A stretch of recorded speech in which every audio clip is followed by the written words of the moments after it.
Good afternoon, everybody. Well, welcome to the Common Sense with Conn show. We are dedicated to giving the listener audience a voice. Our call-in number is 254-773-1400. Conn is out of town this week at the Logic Summit, but he has actually already called in. He's beat us to it, and we'll have him on in just a minute. My name is Tina Gary, and I'm Conn's assistant, and I'll be hosting the show today. And my guest host is John Deane of Deane Electric and Air Conditioning.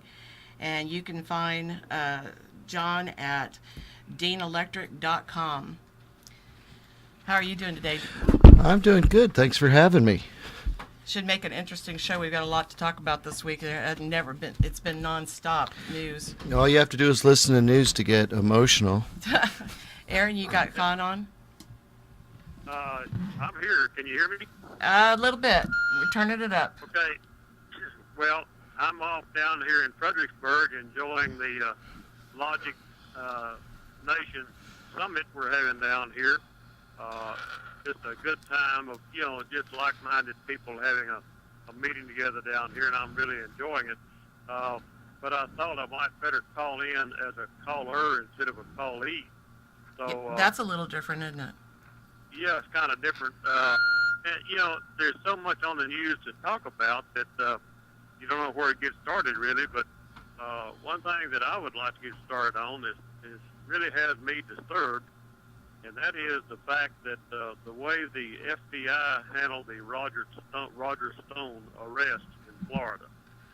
Now, what has me disturbed about that is 17 carloads of FBI agents, 27 agents, I think, in full body armor and carrying machine guns or whatever it is, going to arrest one 60 or 70-year-old lawyer. Yeah, he's 66 with a deaf wife, and his passport's invalid, and he doesn't have a gun. And he was willing to turn himself in. And they're serving a warrant on a man because he told a lie. This is not someone who is head of the drug cartel in Old Mexico. This is a lawyer that told a lie to someone. And this is what we should be scared about. We should be scared about it because they're going to say, do you swear to tell the truth under oath? And now you can be prosecuted because you said a lie, and the government, especially the FBI, is going to use that against our fellow Americans. Well, this action was really, Conn, I guess it brings the question to mind is, does America now have a Gestapo? And is it the FBI? That's my point exactly. This is reminiscent of in World War II when the Gestapo or the SS people would come to arrest a Jewish man in his home in Germany to take him off to the concentration camp to put him in a gas chamber. This is the way they operated. They went down to arrest one Jewish man, and they had an army of soldiers with machine guns. And now, are we doing the same thing? Are we converting the FBI to the current American Gestapo or SS or whatever? Well, maybe I'm making... No, you're not. This is absolutely what's happening. And there's a lot of people now that are stepping up from both sides of the aisle that are, calling for the possible replacement of the FBI, at least the incomplete cleaning of it and reorganization. Well, we need to do something because this operation in Florida with 27 heavily armed, armor-class FBI agents going after one old feller, this is just intimidation. This is meant to scare anyone who is a friend of Donald Trump or who might defend Donald Trump in some way. If you don't like Donald Trump, that's fine. Vote against him. But let's don't have the FBI weaponized to the point that they're going to intimidate the entire nation in the way that they're doing. Is this what they're doing to us? Well, I think essentially what they're doing is, one, to be able to continue to divert our attention. Two, is to make sure that they completely ruin any chance of anybody stepping up to be part of his staff, to help him run his campaign, to give money to his campaign.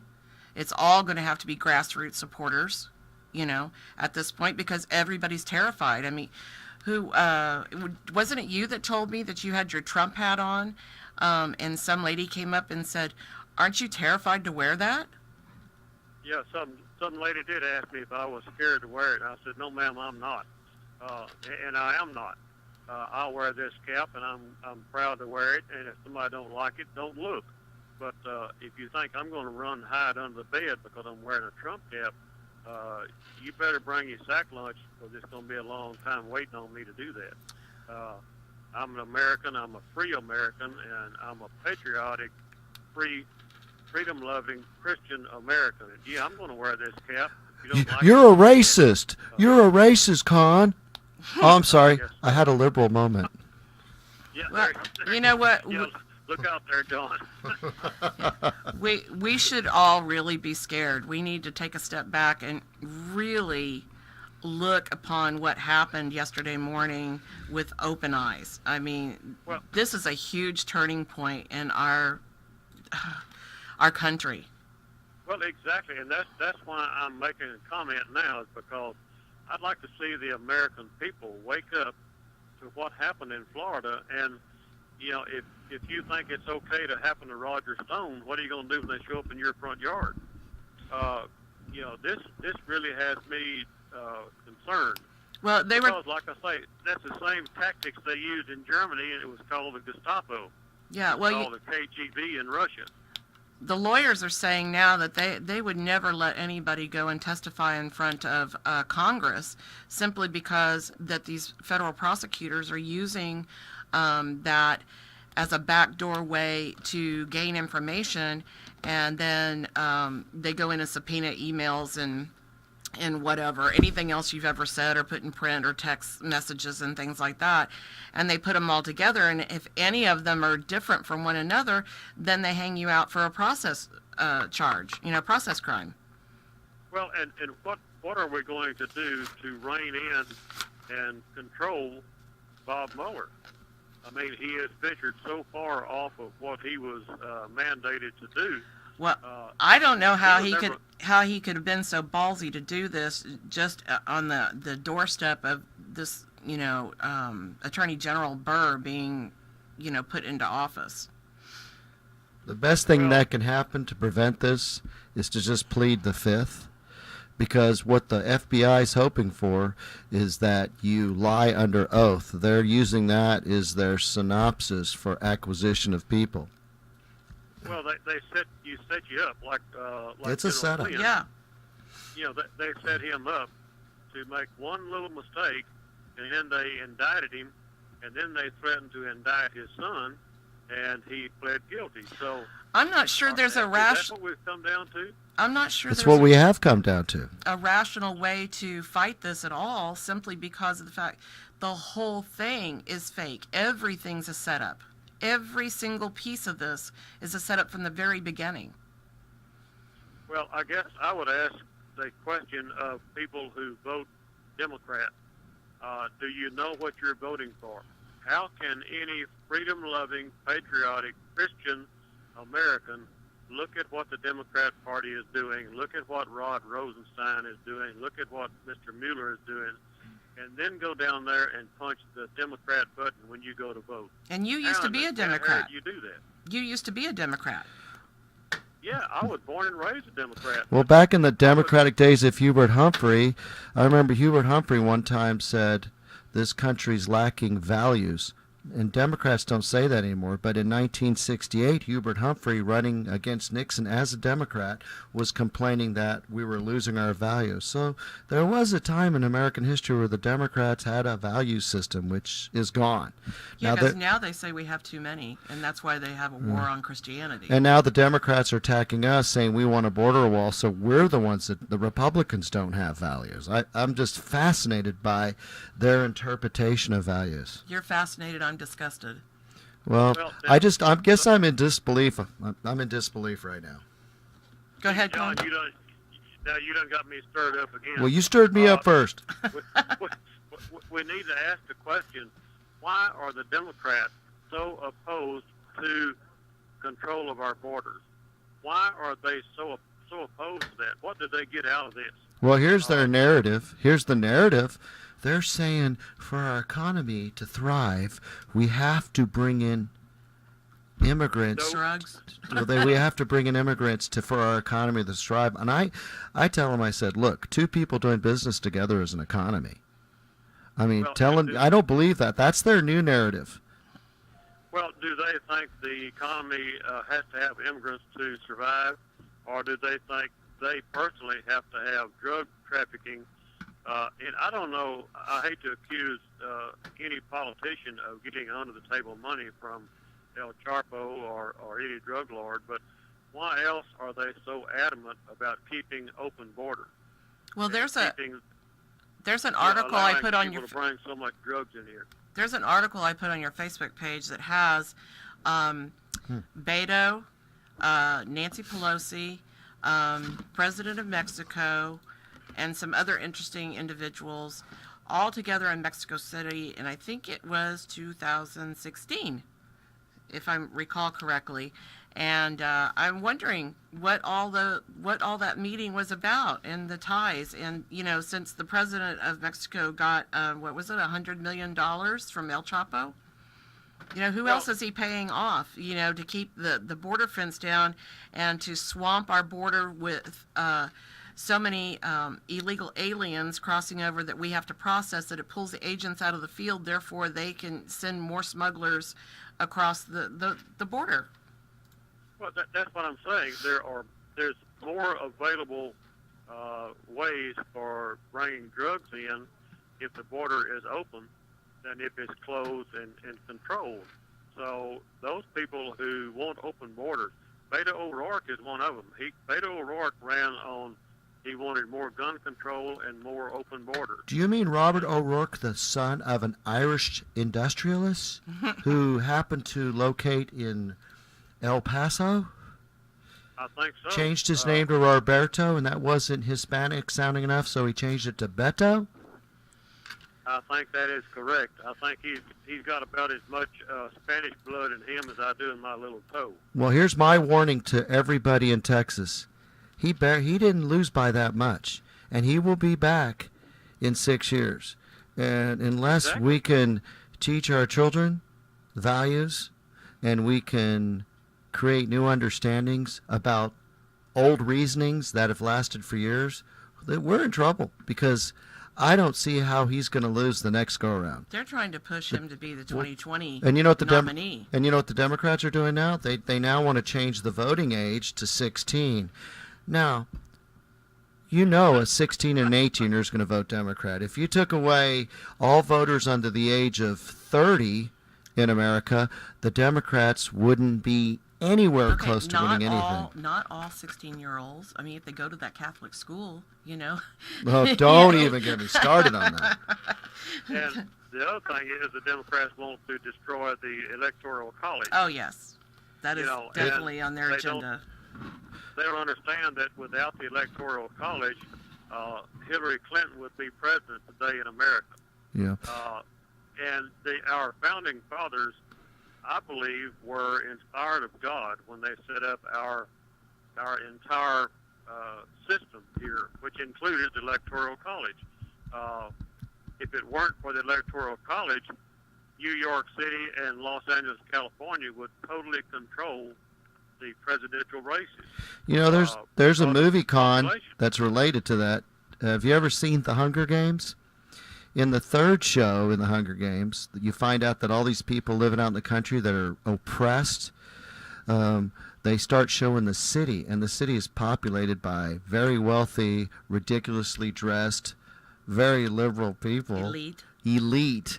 And you can tell that the people in the suburban areas are forgotten because they're living in absolute poverty. So the forefathers were thinking, when they created the brilliant electoral college. I mean, it's a brilliant system to make an even voting spread across the United States and prevent cities from being able to choose a president. And yeah, of course they're trying to get rid of it. Cities tend to be liberal. Otherwise, people in Nebraska, in Oklahoma, Connecticut, their voice would not be heard. they would have no say in the presidential election without the Electoral College. So, anyway, I'm just concerned about the direction that our country is headed in, and I'm also asking the question, where does this road take us that we're traveling? We're traveling on a road that's going to result in the destruction of the United States of America. It takes us to the Hunger Games. That's where it takes us. Well, you think about it, if we live in the strongest, greatest, freest nation in the history of the world, how do you get rid of it? The way you get rid of this country we live in and the power that we have is you dilute this country. You dilute it with other people from other cultures and other value systems and other work ethic. They don't have work ethics in some places. So if you flood this country with people from other cultures, you will destroy this country. And that's what they're trying to do. Hey, before you get off the phone, I have something I kind of want to run past you. You know, Yes, sir. Yes, ma'am. We always try not to be on the negative, and we always end up being on the negative. No matter how hard. I guess because we're just so darn realistic, right? And we look at things, and I guess in the real world, the real texture of it. Anyway, so as much as I don't want to go there, I really feel like after this week, and we've really traveled over to the dark side. You know, we voted this man in. Is he a perfect man? No. Is he a gunslinger? Yes. Does he have heart? Does he love this country? I truly believe he does. Do I think he's trying to do a good job? I think he is. You know, but he's trying to bring the country back closer to center, you know, closer to our founding principles. But he's being undermined in the most unbelievable ways. I mean, I never in my wildest imaginations thought that this could happen, nor did I know that, am I aware of any time in history that it's happened. So you have the Speaker of the House, who's third in line to the presidency, Nancy Pelosi, who's hijacked the federal government. She has scarred the history of the United States by denying the president the United States traditional platform of Congress. She's refused to speak to him, you know, or negotiate in any capacity, or let any Democrats go into a meeting. So from the outside in, I can see how the United States and the president would be losing validity and possibly a picture of stability to other countries, particularly our allies.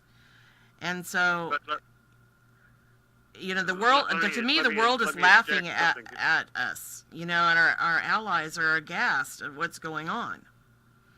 Well, let's look back to the past administration. What was the first thing that Barack Obama said he wanted to do?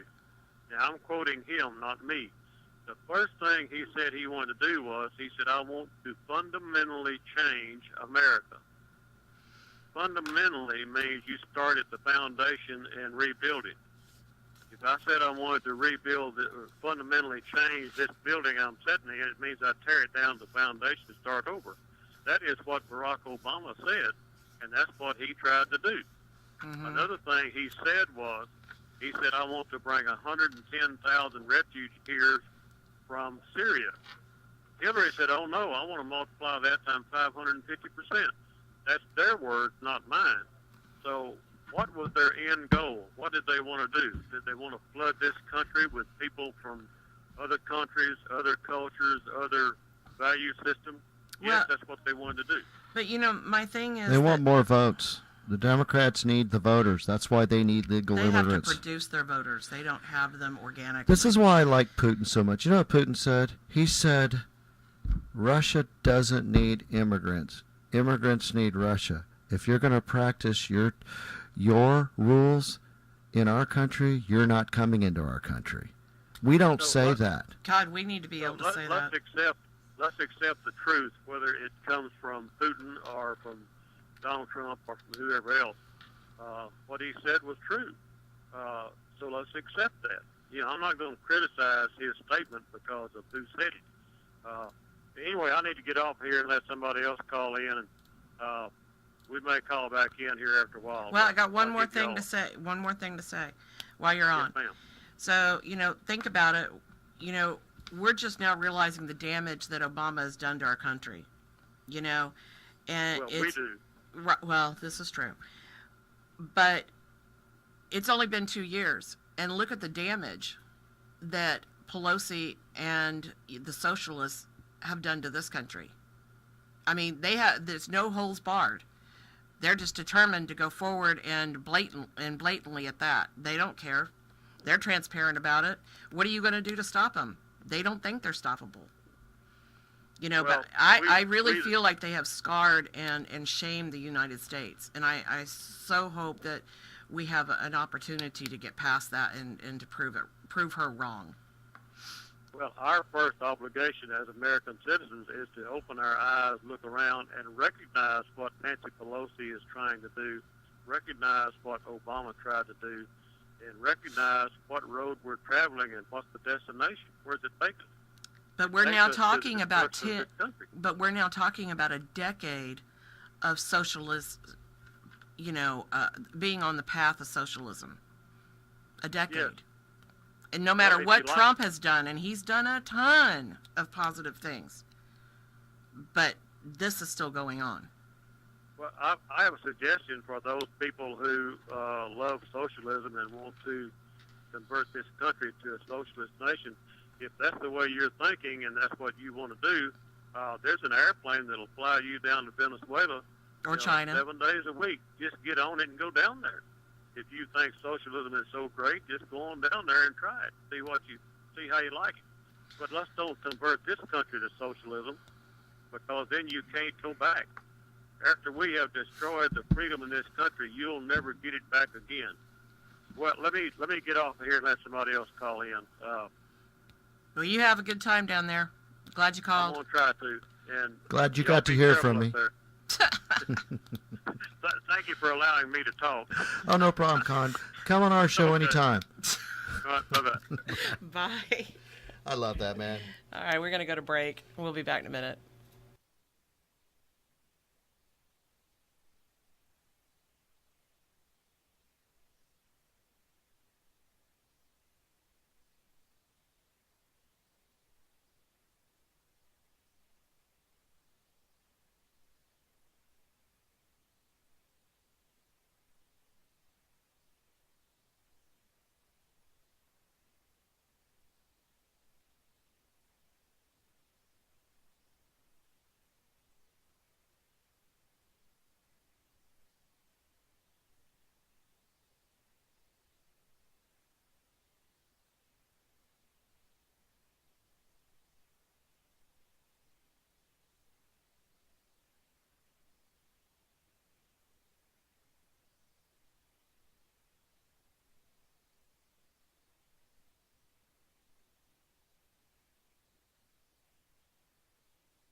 Well, here we are, back without Conn today because he's down playing at the Logic Summit.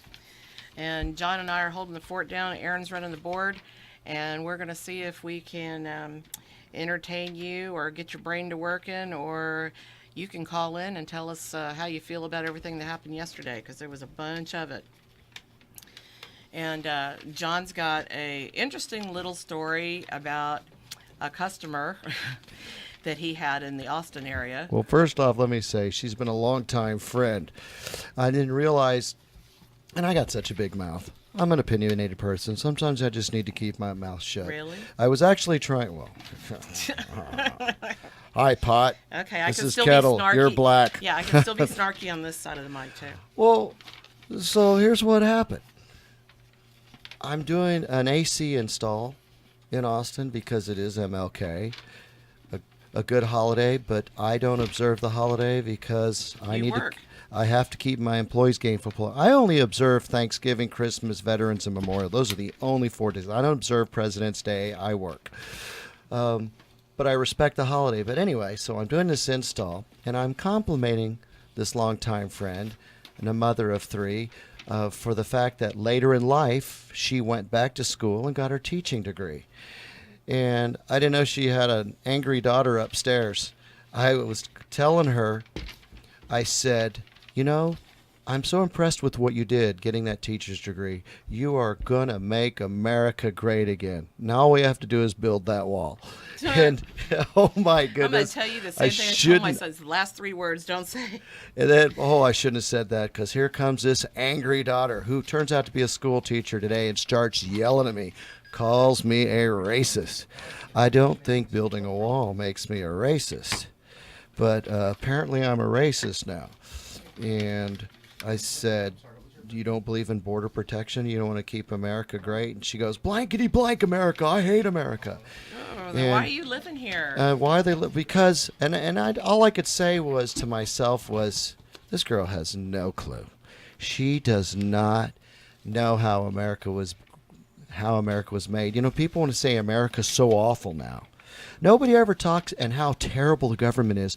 Nobody ever wants to talk about what works in America. Look at all these big, beautiful buildings we got. Look at the beautiful infrastructure we've built. Hey, you want to say conservatives don't care about the environment? We're the ones that fund the wastewater plants that keep the rivers and the lakes clean. We ensure that our water is treated. We make sure that the wastewater is perfectly cleaned. We have created the most intricate wastewater systems in the world, and all the countries are following us. Okay, can you hold that that thought so that we can go to Don, who's just called in? Oh, sure. Yeah, and then we'll come Hi, back. Don. You can go to it.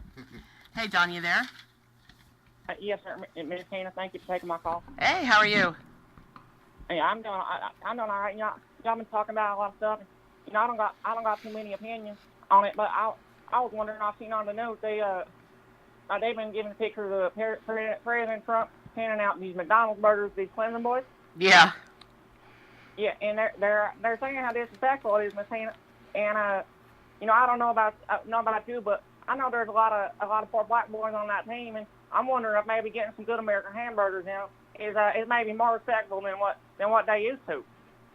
Well, I think he and Trump enjoys fast food, okay, and then those boys are pretty much of that age where they're eating fast food all the time. So I think he was just trying to put a menu out that they would like instead of something stuffy, as it was. It was already served on silver. Are you there? Yes, ma'am. Thank you so much for your answer. Okay. Is that all you had to tell us? Yes, Miss Tina. Thank you. Okay. Bye-bye. All right. So you were talking about wastewater. Well, this is an example. It's an example of what this country has built. We've built this massive, well-working infrastructure, and we all pay taxes to keep it going. But now, all of a sudden, you've got these young group of people who say it's all bad and everything's bad. White men are bad. We've destroyed everything that's important. Oh, you're going into the toxics. Oh, yeah. Well, it's part of the talk. Well, first off, maybe I'm being like them, because when like the Women's March. When you listen to those people talk, they hate everything about the government. They don't ever talk about what's good about it and what works. They talk about how white men have manipulated people and have ran things and have belittled women. And Do you notice that most of these organizations talk about all the negatives, but they don't ever propose anything that one of what they would like to have, a way of getting there, the changes they would like to install. They don't ever bring up any of that. Because and Pelosi doesn't either. No, they always talk about everything that's wrong. By the way, don't bring up Pelosi because I'm just going to be morphing into topic after topic. Pelosi is just ingrained in me. I'm so angry about I this. got so angry at Schumer the day before yesterday. We're jumping topics. We're jumping topics. Well, I got angry with him on Thursday because he just took credit that the government was going to be temporarily reopened, totally blamed Trump. Oh, yeah, he said something really snarky it about was Trump. Stupid. What was it? Yeah. He's saying because of Trump, all these poor people couldn't get a paycheck. And they were having to eat out of a food bank. Yes, and it's all Trump's fault. Trump was the only person trying to make a deal. He was trying to negotiate with the Democrats. He was the one calling Nancy Pelosi and Schumer, trying to get them in the Oval Office to make a deal. He was the one approaching him. He was the one coming up with deals. They never came up with a deal. Well, no, that there was 3 bills that were brought up, and they voted them all down. And they tried to put forward, I can't remember how many, but they weren't very good, and they definitely didn't have anything about border security in them. But I don't know how our listening audience feels, whether they feel like that Trump caved or if he did a really good job and gave a really good speech and saved face yesterday, and he's giving, the Dems the opportunity to see if they can, back up what they said, that they're willing to work it out and present something that both of them can live with. Of course, Pelosi said no to the wall, any kind of wall. But, President really didn't have much of a choice. He had nothing left to work with. The shutdown had to stop. The Dems weren't budging.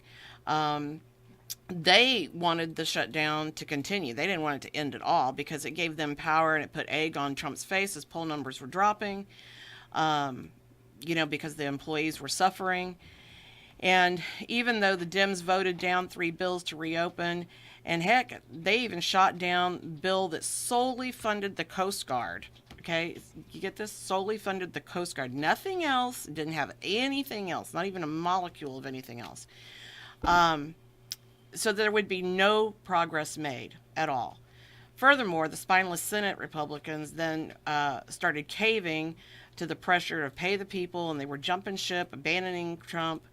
The head of the FBI made a public denouncement, publicly denouncing him. Pence was getting trashed by the Republican leaders, government union officials, government employees, his own staff, and of course the media, all pressuring him to give in.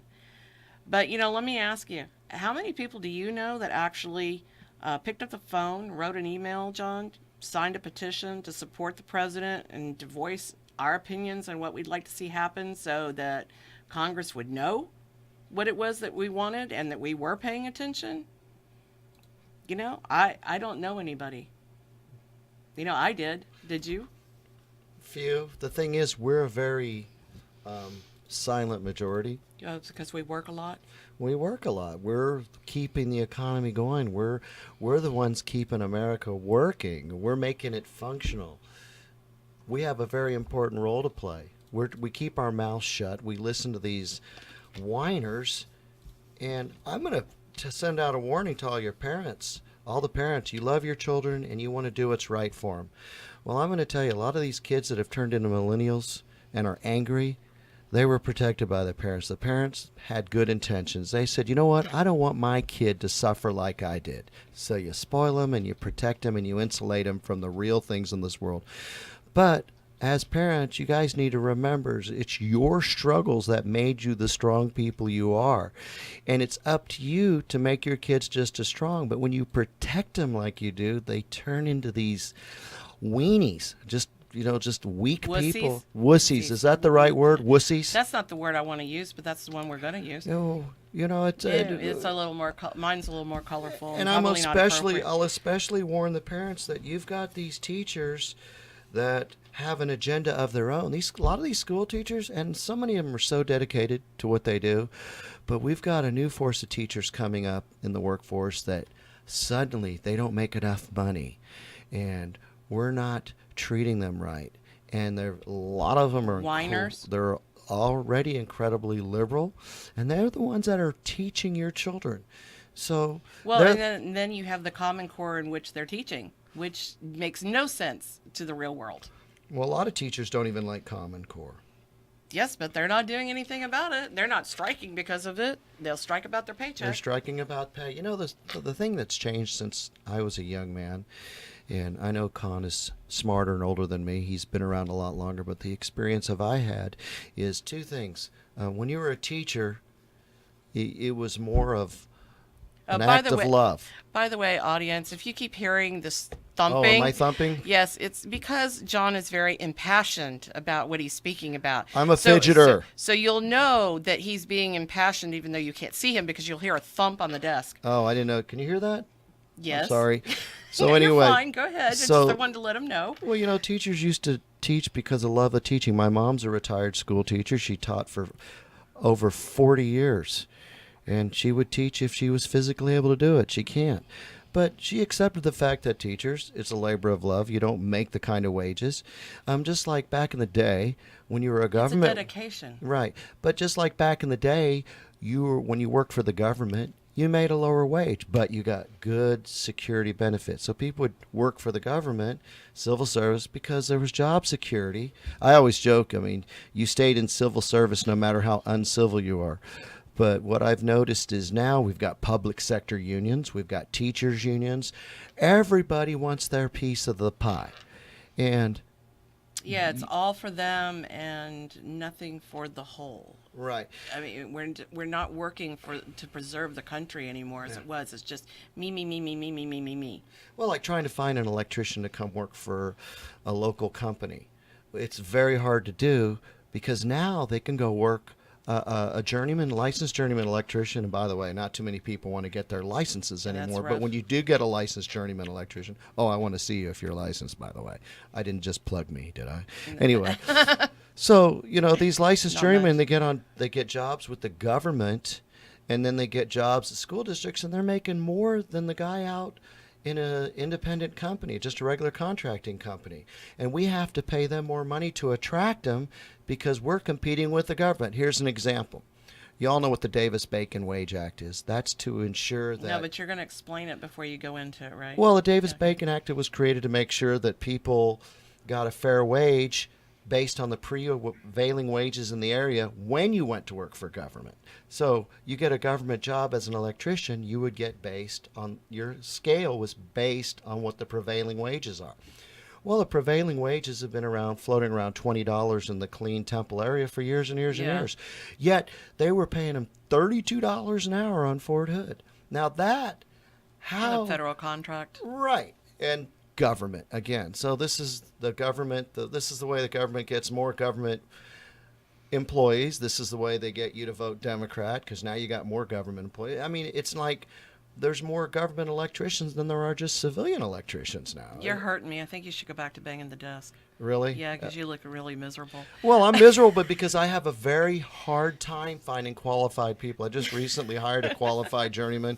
He has no desire to work for the government. Yeah, Mike, I'm talking about you. You're doing a great job. Keep it up. But it's hard to find good people. And it's like even now the government, you got the government sector unions, they're paying more. And it's just, you know, now the Democrats are winning on that front too because they're taking our taxpayer money. Now, that's why I say make all these millennials taxpayers, and when they learn where this money's going, maybe they'll start looking at the other side. Maybe. What do you think? I don't know if they ever get out of mom and dad's house. Yeah. Don't get me started on that. No, that's a big thing. They've got all these opinions, but they've never lived in the real world yet.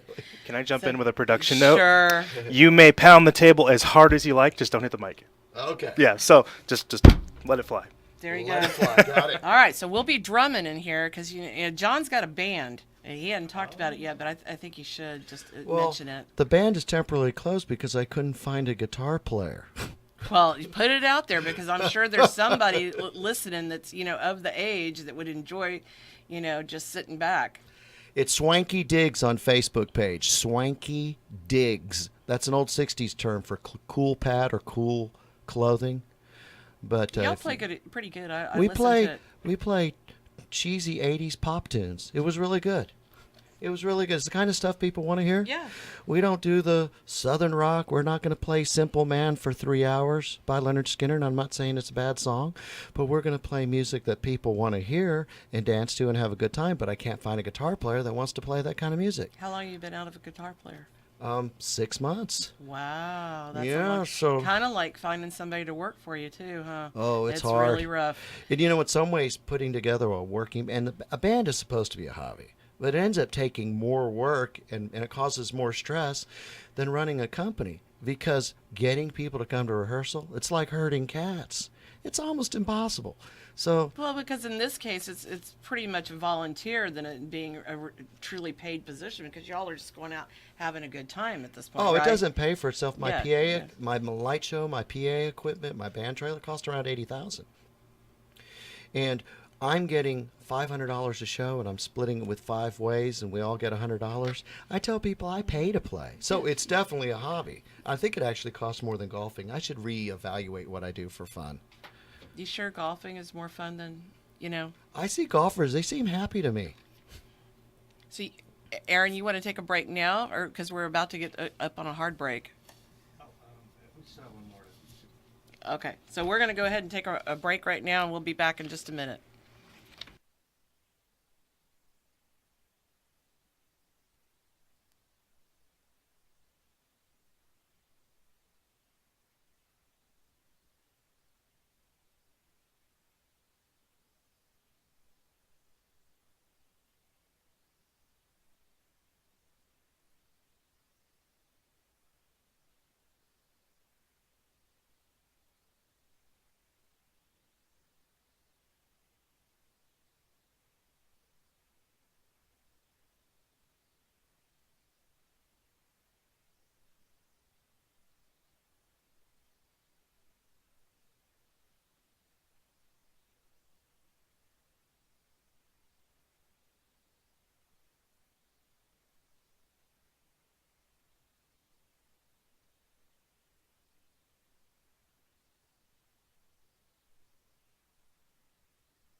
Alrighty, we're back on the Common Sense with Conn show, and this is Tina Gary and John Deane. Hello. It takes two of us to step in for Conn, because he is just such an icon, and he is the elder with all the wisdom. Anyway, Kevin's on the phone. He's called us, and hopefully he's going to tell us what's going on, how he feels about the last couple of days. Kevin, you there? Hello, Kevin. Where'd you go? I'm here. Oh, there you are. Hi, Kevin. Okay, hi. Well, I'm going to confine my comments to two things. Number one, thank goodness for Catholic schools.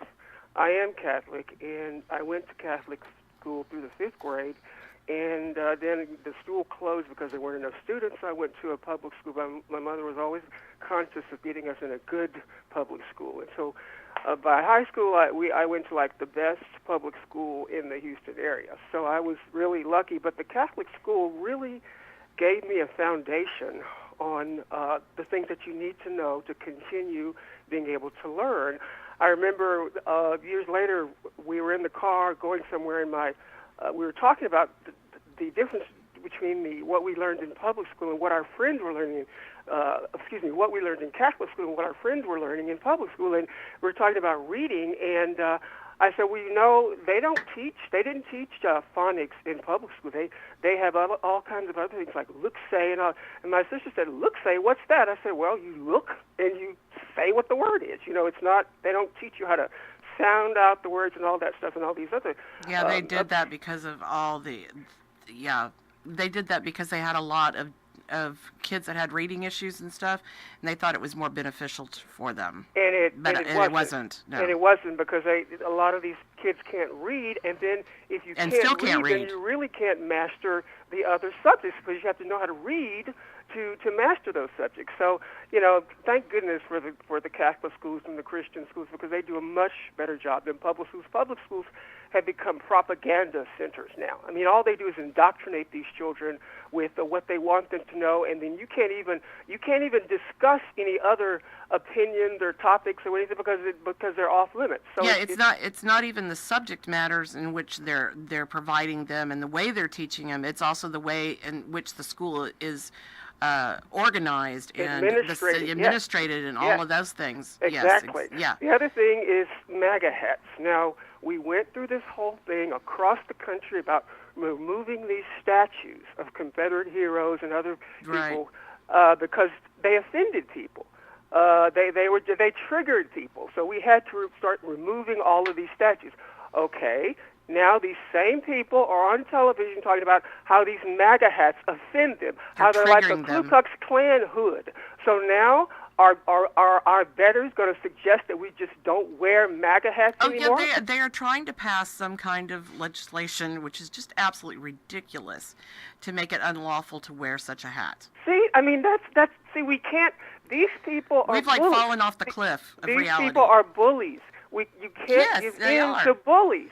And that's exactly what people want to do in this country, who call themselves conservatives, but I don't think some of them really are. But they want us to give in, and when you give in, you're just going to get more of their behavior. Well, it's projection. It's simple projection. They're the ones that are the bullies, but they're calling us the bullies. Exactly. Kevin, these bullies today are paralleling the bullies of the 30s that worked under Hitler. They were known as the Stormtroopers.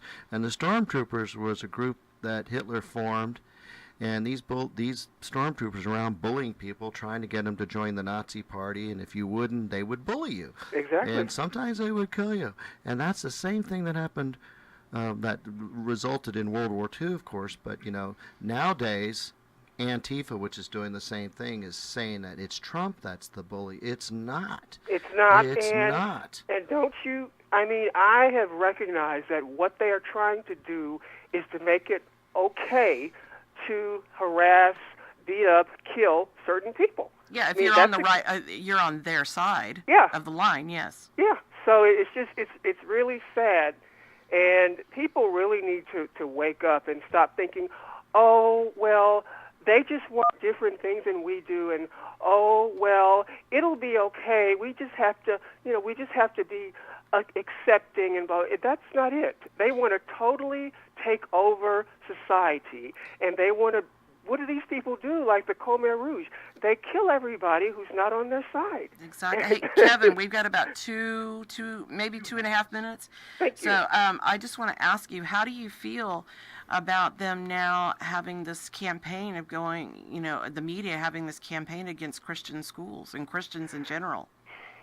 It's not surprising. I think there's been a campaign going against everything Christian for years, and this is just a the next level. Now they're openly coming after Christian schools, Christian children, whatever. Do you mind? Oops, sorry. We had a button that got out of control there. Do you mind me asking? Do you attend church? I don't attend church regularly okay, now. but you have, right? But I have. So, the leaders of your church, do they ever speak about any of this?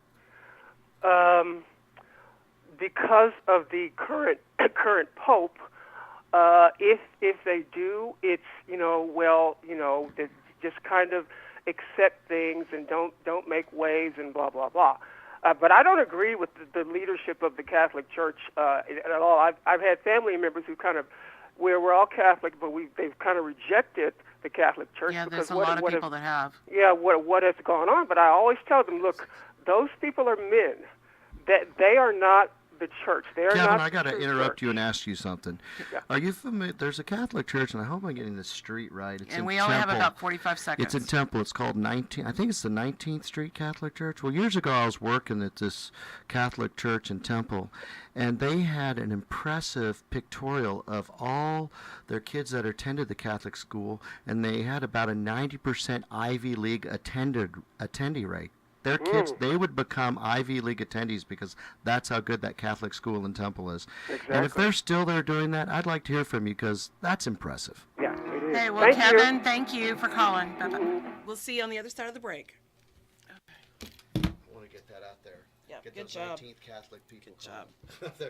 They are. I went there. I was doing an electric job. Do what now? I'm sorry about the music break-in. It's all right. I don't know why it cued it that way, but I learned. Because you got a million buttons. Yeah, well, they're all new buttons. They have a new board. They have a new board. Mm-hmm. I don't look new. Is that a new